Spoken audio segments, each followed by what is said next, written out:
और जो लोग आप पे पथराव करते हैं, टेंशन मत लेना, हाथी ने कभी भौंकने वालों की परवाह नहीं करी।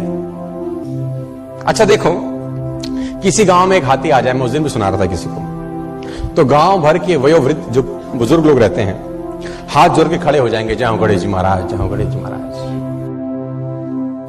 एक सज्जन मुझसे बोले कि गांव और शहर में क्या फर्क है, तो मैंने बोला गांव में हाथी को भी लोग गणेश जी कहते हैं, और शहर में गणेश जी को भी हाथी कहें तो बहुत बड़ी बात नहीं है।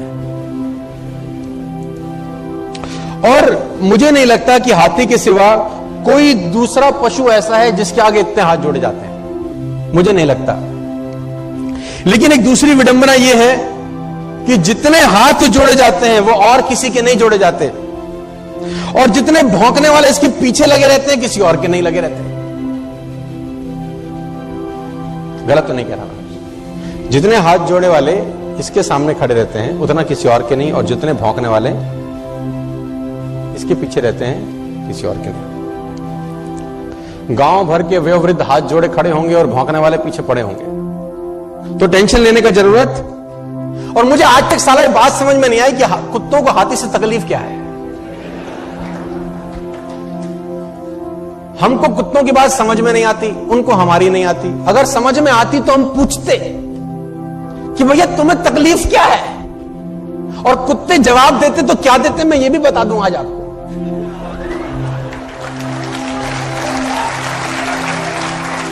कुत्ते बोलते हैं हमें हाथी से कोई तकलीफ नहीं है, तो फिर भौंकते क्यों हो? तो फिर भौंकते क्यों? बोले एक ही बात बोलते हैं, हमें तो इसके आगे हाथ जोड़े खड़े हुए जो लोग हैं ना वो सहन नहीं हो रहे सर।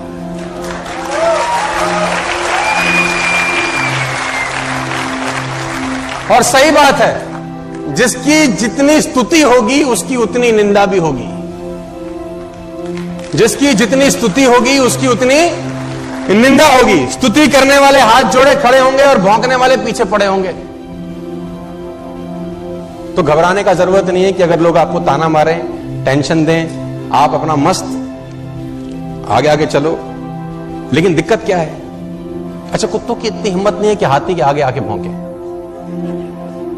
आगे आके भौंकते नहीं, पीछे भौंकना बंद करते नहीं। लेकिन आप देखो हाथी को, देखो उसकी चाल में मस्ती बनी रहती है यार, क्योंकि वो हाथ जोड़ने वालों के पास ठहरता नहीं है और भौंकने वालों की तरफ मुड़कर देखता नहीं है।